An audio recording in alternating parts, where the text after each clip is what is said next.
Okay, welcome back to another Between the Pages book chat. And today we have a guest author, John Coon, who's here to talk about his sci-fi book, The Alien People Chronicles. And I'm going to turn it over to him now and let him introduce himself. So take it away.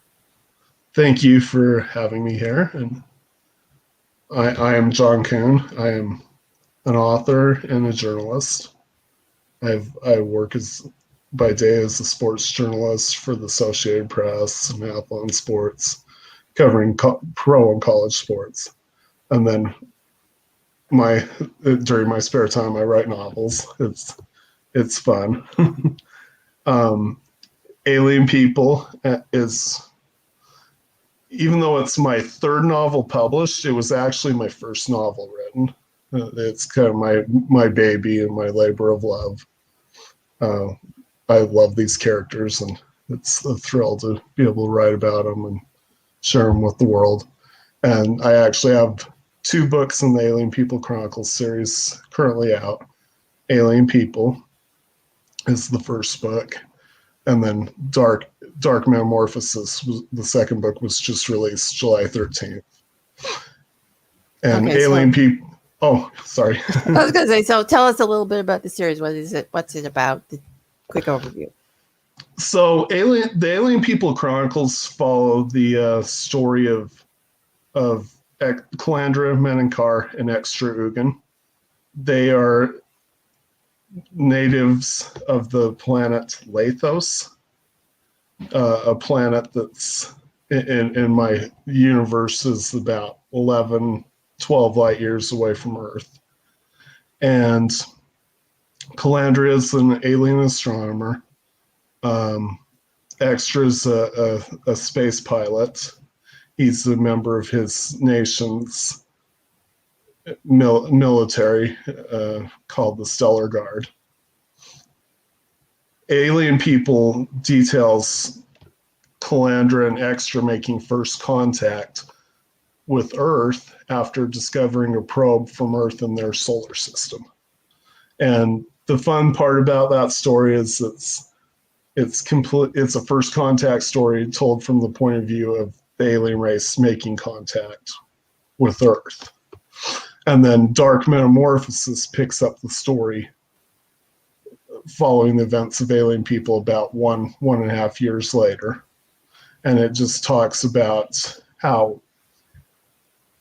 Calandra and Extra get drawn into a dark conspiracy that threatens their lives when they uncover some startling revelations about the leader of their country and some of his past crimes that he committed. And so it's really kind of a fun little story. I kind of have a different vibe and feel to each entry within the Chronicles. And it kind of, my goal with it is to take science fiction tropes and tales and kind of look at them from a different perspective and approach them in a different way. Okay, so from the timeline Earthwise, is this set in our now or is it in the near future?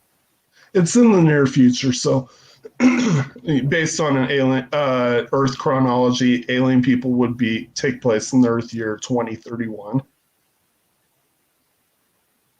Okay. And then Dark Metamorphosis 3334. Okay, so tell us a little bit about the main characters. What are they like?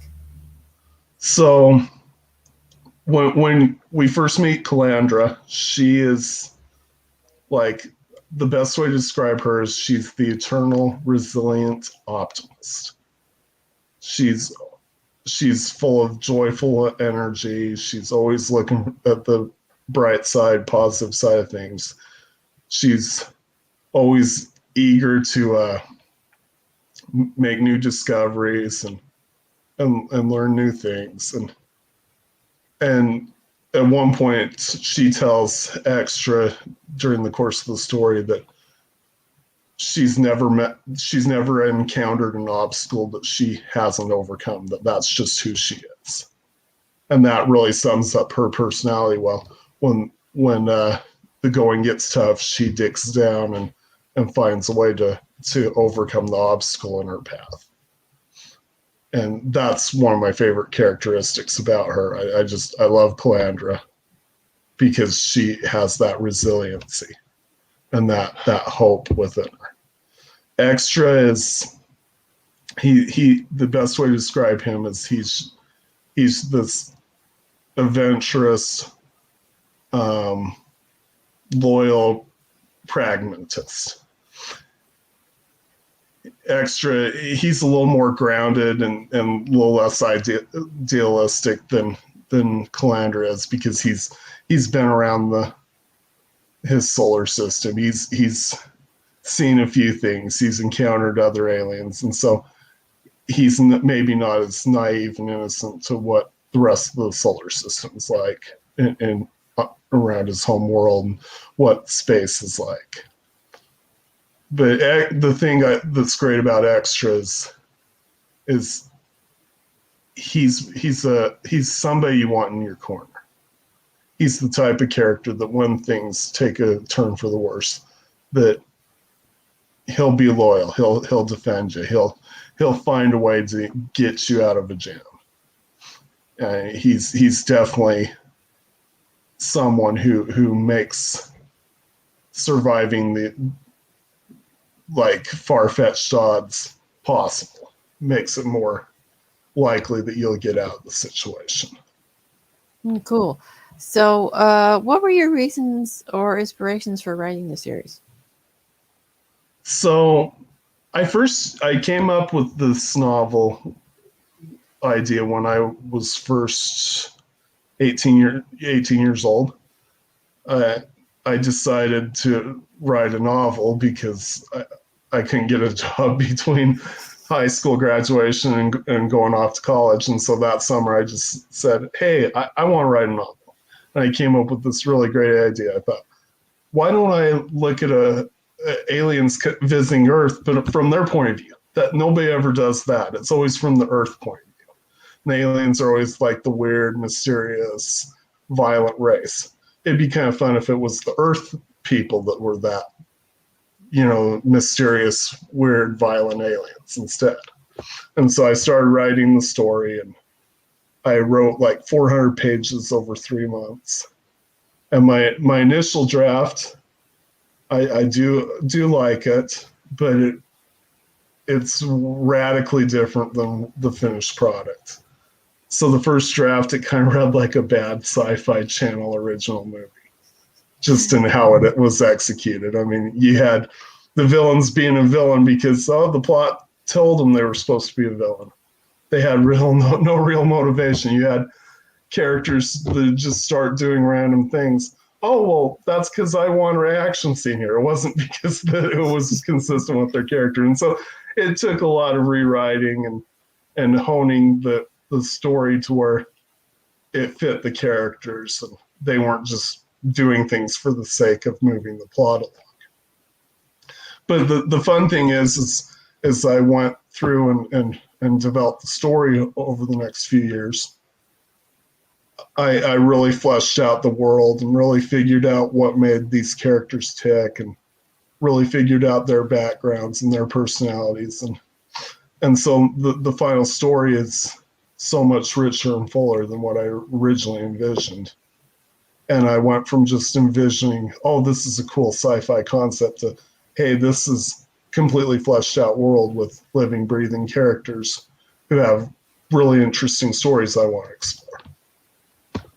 Yeah, our novels at 18 are definitely not fully fleshed out. So, No. what was the hardest scene for you to write, or type of scene for you to write in the series? So the scenes that were a little more challenging from an aesthetic point of view, where I was describing alien technology, because I'm basically, envisioning certain things that they use every day, we'd use a smartphone or a car or whatever. But I had to put it in terms that the reader would understand. and that was a little bit challenging. Like, how do I describe this and still not lose my reader along the way? Because the one challenge I think you face with writing science fiction sometimes is when you introduce technologies, you have to introduce in a way that's kind of believable and authentic, because these characters, it's going to be normal to them, so they're not going to stop and think about how a specific piece of technology works when they're using it. And so you have to figure out, well, how do I describe it? How do I integrate it in a way that's kind of natural and seamless and doesn't draw the reader out of the story? And so that was a little bit challenging, just trying to figure out how to do that, how to do it seamlessly. And hopefully I executed it. Hopefully the readers, go in there and feel like, hey, I can picture this. This feels believable. This feels like a real world to me. Okay, so on the flip side, what was your favorite scene or type of scene that you wrote? I loved writing action scenes. I mean, and I actually have had people tell me that that's where my strong point is just building up action scenes, creating suspense.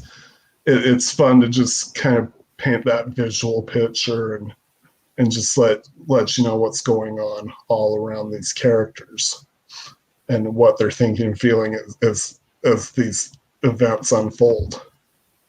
But I'm kind of a visual writer, and so I'm always drawn to scenes where I can describe, the environment and employ the five senses into a specific scene or sequence.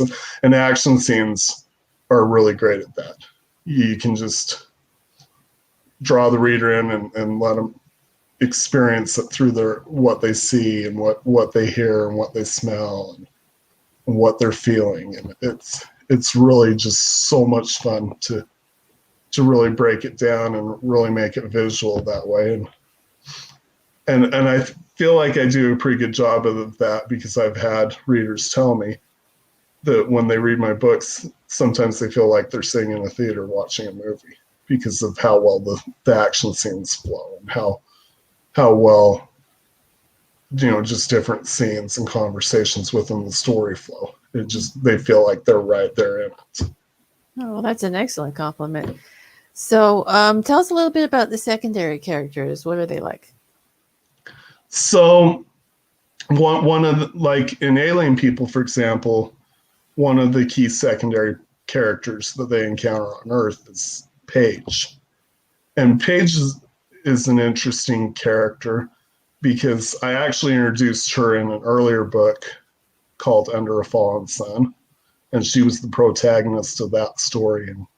And so this story actually picks up 11 years later from the events of that previous story. And we get to see kind of where Paige has evolved. When she's first introduced to my fictional universe, she's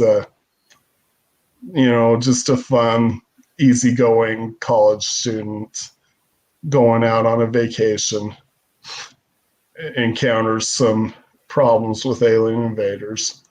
Fast forward 11 years later, she is basically a hardened government official who's still dealing with the trauma of the events that changed her life 11 years earlier. And it's kind of interesting. It's fun to see how she interacts with this new group of aliens, her motivations and her reasons for doing what she's doing. I mean, she's someone who's passionate about, trying to protect Earth and do her duty. And she's concerned about keeping the planet safe, keeping her family safe. And it really drives a lot of her actions and her reactions. And there's a sense of loss there because of people she lost close to her during the previous alien encounter. And so she's a very complex individual, and I feel like she makes a great, antagonist for the aliens to encounter here on Earth, in the sense that she's not a traditional antagonist. She's a protagonist that's been pushed into desperate circumstances.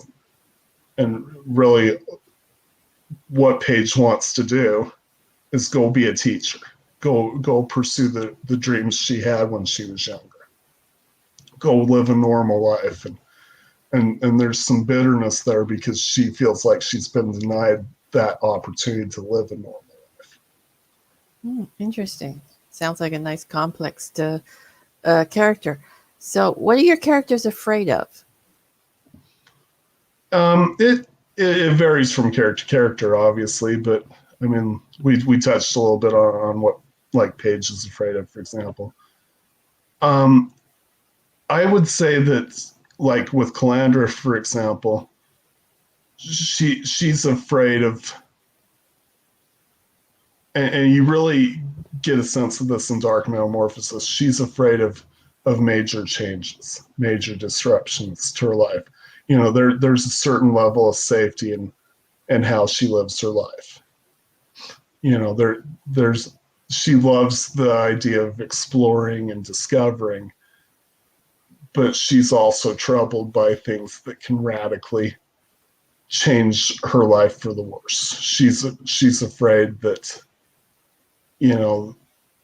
the things that she learns are going to make it harder to keep going. They'll give her an obstacle that she can't overcome easily.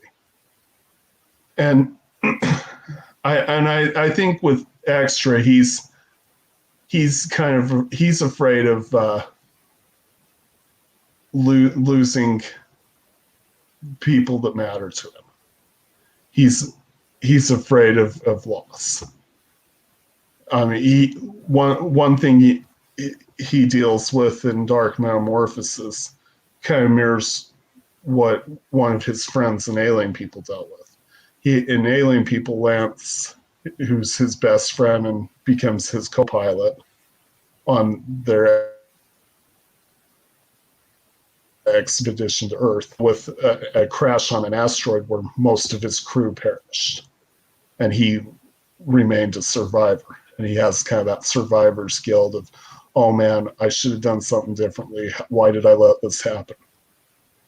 Well, Extra deals with that survivor's guilt in Dark Metamorphosis, where he has to deal with the aftermath of what happened on Earth, and where many of his crew members perished because of their interactions with the Earthians. And he has that fear he has to confront of loss and survivor's guilt, and why didn't I do this? Why didn't I do that? And the story is, his arc within the story is about him learning to cope with that and learning to deal with those demons and what's haunting him from the previous mission. And then, of course, in Alien People, his arc is mainly focused on, how do I get out of this? How do I protect my crew? How do I protect Calandra? What do I need to do to make sure we survive? Okay, so you write sci-fi, obviously, but are there any other genres you've written in or would like to write in? So I've written horror. I've published my first novel I published is a young adult horror novel called Pandora Reborn, and it's about a group of teens that have to battle an ancient witch that's released into their small Colorado town. And then I also did a short story that's on Kindle Unlimited called In Hell's Shadow. And that's a paranormal ghost story. That's a fun little story that I did. I want to continue to write in sci-fi and horror. Those are my main genres. But I also want to expand out and do humor I've got a lot of satirical ideas that I want to explore. I have ideas for mysteries and thrillers and adventure stories. I also have some children's stories that I want to tackle at some point. The very first stories that I seriously wrote when I was 12 years old involved these little humorous adventure stories centered around 5 kittens. And they were based on pet cats that my family had at the time. And one of my dreams is to get those stories published once I find the right illustrator and put those out in the world. And it'd be kind of like a complete change of pace from what I'm doing right now. I mean, those don't have, other than the cats talk, they really don't have an element of like sci-fi, fantasy, or horror in them. It's more just goofy, fun children's stories. Yeah, well, it sounds like we got a lot to look forward to from you as an author. So that's great. And I think we'll wrap it up here. So I'll let you tell everyone where they can find you and your books. Great, thank you. You can check out my author website, johncoon.net. And there's a tab where I list all my books and where you can buy them, and you can read sample chapters of each book on there as well. All my books are available on Amazon, Barnes & Noble, Kobo, Google, Apple, all the major retailers carry them, both in ebook and paperback. And if you want to keep tabs on what I'm doing as an author, you're all welcome to sign up for my Substack newsletter, Strange New Worlds.